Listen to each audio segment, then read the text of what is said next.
कि योगी शासन में क्या पुलिस उनके कंट्रोल में है? मैंने तो पहले कहा कि अधिकारियों पे नियंत्रण नहीं है, लेकिन योगी जी की सरकार ने इस एनकाउंटर, हाफ एनकाउंटर, इन चीजों को एक प्रवृत्ति बना दिया। वो दावा करते हैं कि हमने अपराध शून्य कर दिया है। अपराध की क्या दशा है, आप खुद उस पर मुझसे सवाल कर रहे हैं। भाजपा की सरकारें बेशर्म सरकारें, और बेशर्मी की इंतहा है। देखा जाए विधायक जी लगातार सुल्तानपुर में हर दिन प्रतिदिन या दूसरे तीसरे दिन सुल्तानपुर में चोरी डकैती हत्या हो रही, इस पर क्या कहना चाहेंगे? क्योंकि सिर्फ सुल्तानपुर में ही नहीं, पूरे प्रदेश में कानून व्यवस्था की स्थिति पूरी तरीके से ध्वस्त है।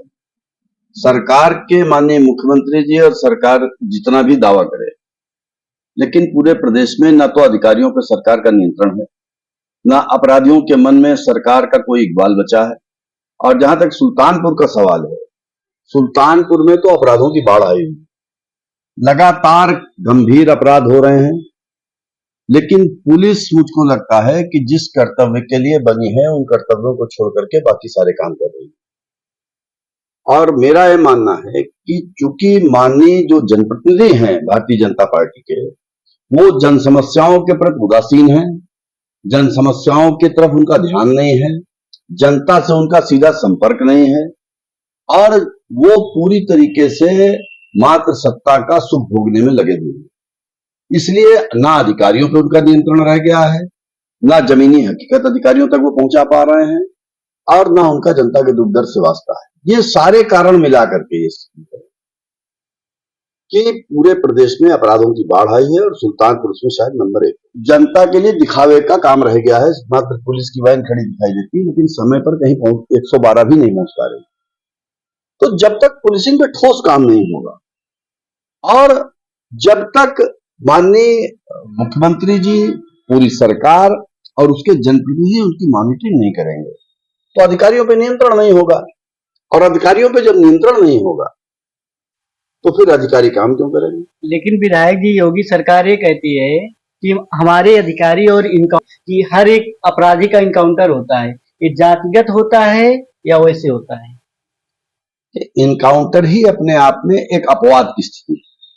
इनकाउंटर का की अवधारणा यह है कि अगर किसी अपराधी को पुलिस पकड़ने जा रही है, वो अपराधी पुलिस के ऊपर प्राणघातक हमला करता है, और जवाब में पुलिस अपनी रक्षा के लिए उसके ऊपर अगर गोली चलाती है, कोई अन्य कार्रवाई करती है और उससे उसकी जान जाती है, तो ये इनकाउंटर है, जो कि अति आवश्यक परिस्थितियों में, अपरिहार्य परिस्थिति में होना चाहिए।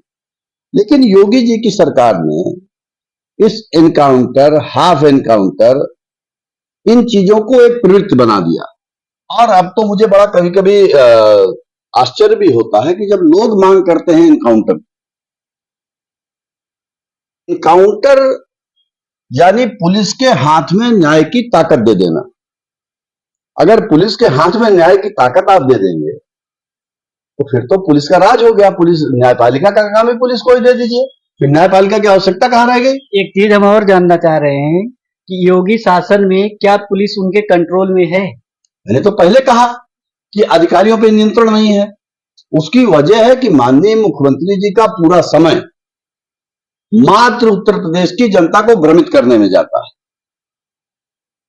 वो बयान के मंत्री हैं, वो बयान के मुख्यमंत्री हैं। उनकी सरकार ने जितने भी दावे किए, उन्होंने दावे किए कि साहब इन्वेस्टर समिट करके लाखों करोड़ का विनिवेश उत्तर प्रदेश में ला रहे हैं, जमीन पर कोई विनिवेश नहीं उतरा। वो दावा करते हैं कि हमने अपराध शून्य कर दिया है। अपराध की क्या दशा है, आप खुद उस पर मुझसे सवाल कर रहे हैं। वो दावा करते हैं कि हमारे प्रदेश से बेरोजगारी खत्म हो गई है। बेरोजगारी की क्या स्थिति है आप भी जानते हैं, आप लोग युवा हैं। बेरोजगारी पर हम एक सवाल करना चाहेंगे कि मोदी जी ने कहा था बेरोजगारों के लिए पकौड़ा और चाय की ठेला लगाएं, तो आप क्या कहना चाहते हैं? क्या इससे बेरोजगारी दूर हो जाएगी? क्या ये रोजगार है? पकौड़ा और चाय बेचना रोजगार है? भाजपा की सरकारें बेशर्म सरकारें, और बेशर्मी की इंतहा है, जिस बारे में आपने सवाल किया कि कोई प्रधानमंत्री या कोई मुख्यमंत्री ये बयान दे कि इतने युवा पकौड़ा लगा करके बेचे। अगर एक पढ़ा लिखा युवा जिसने तकनीकी शिक्षा प्राप्त की है, जिसने व्यवसाय प्रबंधन की शिक्षा प्राप्त की है, जिसको MBA हम आप कहते हैं, अगर उसको चाय बेचने या पकौड़ा बेचने पर मजबूर होना पड़ रहा है, इसका मतलब है कि भारत के उन संसाधनों का दुरुपयोग हो रहा है जिन संसाधनों को खर्च करके उसने एक विशेष तरीके की शिक्षा ली है। चाय बनाने का काम तो हाई स्कूल फेल आदमी भी कर सकता है, लेकिन अगर एक उच्च शिक्षा प्राप्त व्यक्ति चाय और पकौड़ा बेचने में मजबूर है तो इसको अंडर एम्प्लॉयमेंट की स्थिति कहा जाना चाहिए। और अगर कोई सरकार इस स्थिति का श्रेय लेती है तो मैं यही कहूंगा कि या तो सरकार बेशर्म है, उस सरकार में अपने दायित्वों के प्रति कोई जिम्मेदारी नहीं है, कोई बोध नहीं है, और वो सरकार देश की जनता को भ्रमित करना चाहती है, भटकाना चाहती है, उनका ध्यान भटकाना चाहती है।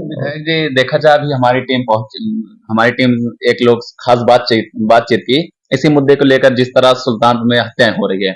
तो वो पूर्व सैनिक हैं जो रिटायर हो चुके हैं, विनय तिवारी जी, उनके द्वारा मतलब आरोप लगाया गया कि जब से सुल्तानपुर में सांसद रामभुवाल निषाद आए हैं, वो पनौती हैं, जब से सुल्तानपुर में आए हैं, देखा जाए उनके द्वारा ये भी बताया गया कि वो एक अपराधी हैं सांसद रामभुवाल निषाद जी, और जब से आए हैं तब से सुल्तानपुर में घटनाएं बहुत ज्यादा बढ़ गया है, अपराध बढ़ता जा रहा है। उनका ये भी कहना है कि अपराध बढ़ता भी जा रहा है। देखिए, किसी भी सज्जन की बात करें, मैं उनको जानता नहीं, ये ऐसे बयान मूर्खों के स्वर्ग में रहने वाले लोग हैं, उनके बयान पर टिप्पणी करना भी मैं अपना अपमान समझता हूं। देश में सरकार किसकी है? सरकार है भारतीय जनता पार्टी की। रामभुवाल जी सांसद हैं समाजवादी पार्टी के, और सरकार के में गृह मंत्री का दायित्व है माननीय मुख्यमंत्री जी के पास। गृह मंत्री का दायित्व होता है कानून व्यवस्था को कायम रखने का, पुलिस पर नियंत्रण रखने का, और तमाम गृह मंत्री के अधिकार। जब वो दायित्व भी माननीय मुख्यमंत्री जी के पास है तो हो सकता है तिवारी जी को भी शायद इनकाउंटर का या हाफ इनकाउंटर का डर हो, इसलिए ऐसी बात बोल रहे हो कि सरकार में तो अगर किसी पत्रकार कोई बोल देता है कि एमडीएम में चावल के साथ नमक दिया जा रहा है खाने के लिए छात्रों को, तो उसके खिलाफ आप जानते हैं मिर्जापुर में मुकदमा हुआ था एक पत्रकार के खिलाफ, मिर्जापुर या सोनभद्र में। तो जिस सरकार में सरकार की आलोचना करने पर लोगों के खिलाफ मुकदमे कायम हो रहे हो सकता है वो तिवारी जी भी बेचारे थोड़े से भयभीत हो गए हो कि मैं सरकार के खिलाफ कैसे बोलूं। ये भ्रामक बातें हैं। किसी के आने और जाने से अपराध नहीं होता। जब सरकार अपराधों के प्रति उदासीन होती है और सरकार को यह लगता है कि हम ठोस काम किए बगैर जनता के वोट को ठग सकते हैं भावनात्मक बुद्धि देकर के, तो सरकारें इस तरीके के काम करती हैं, और वही उत्तर प्रदेश में हो रहा है।